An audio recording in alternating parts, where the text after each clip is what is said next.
Hi, Rajat this side, and this video is all about clearing your doubts about which lens is going to be your first prime lens.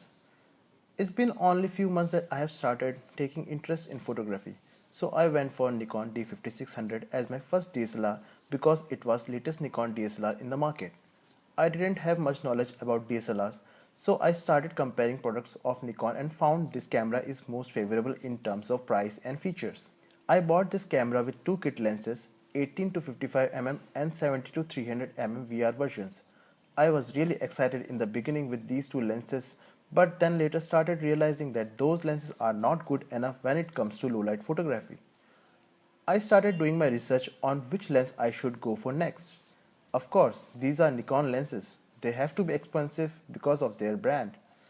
With my research going on Nikon lenses, I figured out that 35mm 1.8 and 50mm 1.8 are among the top lenses which gives nice amount of details even in low light photography. Both of the lenses are around 10,000 Indian rupees, or you can say 150 US dollars. With f1.8G I could take amazing photographs even at low light situation, but my situation was that I could buy only one of these two prime lenses at a time. So I finally went for 50mm 1.8G FX lens, which works amazing on DX body. This lens is lightweighted, around 185 grams. It have a metal mount and weather sealed rubber which don't let the dust get inside the camera. It comes with a switch to choose between manual focus and autofocus with manual override and a fancy focusing distance meter. Whole body is made up of good quality of plastic. It is made in China.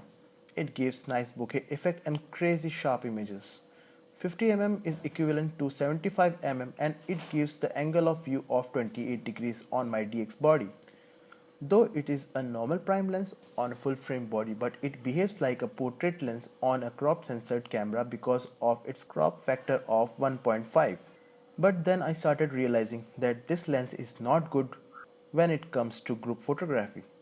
I have a big friend circle and it's almost impossible to get everyone inside the frame with this 50mm lens. It's either I have to get far behind to take the photo or have to change it to my 18 to 55mm kit lens. Then I started realizing wish I would have gone for 35mm 1.8G because it gives the angle of view of 44 degrees with 35mm, which is equivalent to 52.5mm on my DX body and can take more friends inside the frame. It is also made in China and weighed around 210 grams. It also have a metal mount and weather sealing rubber around the mount. Like 50mm, it also have a switch to choose between manual and autofocus, but no fancy focusing distance meter, which is okay for me as I autofocus 90% of the time. The build material is plastic, same as 50mm. The bokeh effect is also amazing, but not as good as of 50mm because 35mm is less zoomed at 1.8, but I am happy with the shallow depth of field. I keep 35mm with me most of the time because it's a good lens for street photography with standard angle of view on my DX body.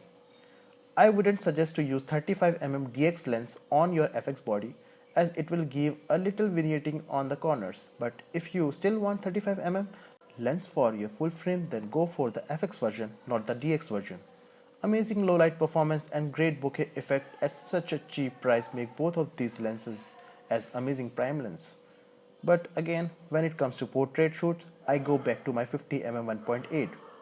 I would suggest you to go for 35mm DX lens if you are using a DX camera body like my D5600. On full frame cameras, I would suggest you to go for 50mm 1.8G. At the end, I have both lenses and I don't regret buying both, but I still think 35mm was a better option and wouldn't have bought 50mm if I went for 35mm first. Hope this video is good enough to clear doubt regarding which prime lenses you should go for if you have to choose between 35mm and 50mm 1.8G. Thanks.